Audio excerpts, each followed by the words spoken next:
wonde gom jangde wonde ari yidde ceerno yonni no feewi ceerno wi waɗande en ceerno Allah waɗani en noon ene ɓuuri moƴƴirde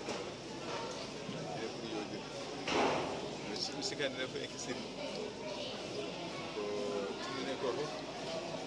hannde elle en jii en ɓurtinata ɗiɗi kadi en mbiɗi jogaade jikki moƴƴo e jorto moƴƴo e Allah subahana taala wonde hunde so Allah haaji ene fayi yeeso inchallah jorto men e Allah ene ɓeydi tiidde jikke men o ene ɓeydi hiɓindaade ɓerde men ne ɓeydi ewa hiɓindaade Allah subahana taala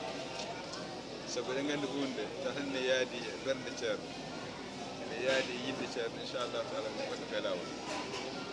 so eɗen e laawol noon so Allah ko yiyete ɗon Allah wiya siraatal mustaqim ko ñaagenen fof Allah waɗi en ɗon laawol siraatal mustaqim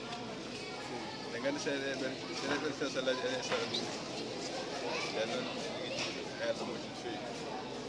kadi en ɓeti jettoro kadi goɗɗo faade ko saba ñalawma hannde o ko ɗum saba tigi rigi ko ballal Aladiabou Ndiaye immaade e Jablawol faade e ñawngu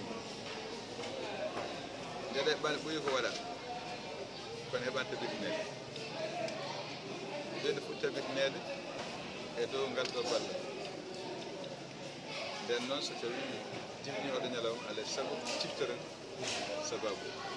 jetten Allah jetten sababu waɗi jettiɓe no feewi kadi eɗen jorti e moƴƴere Allah ɗum ɗo fuɗɗot tan ɓe mbiyani ɗo ɓe kaani kono noon ɗum fuɗɗotto koye ñafde so Allah haaji eɗen jorti e moƴƴere Allah balla Allah kam eɗen nganndi ko jokki inchallahu taala ɗum noon enen fof en jetti Allah no feewi en mbeltino no feewi mi sikki tawde hoorejo goomu jam ne gasa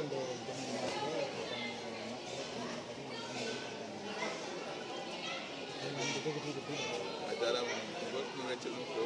hoore goomu jam kanko waade haalde ko weɗɗa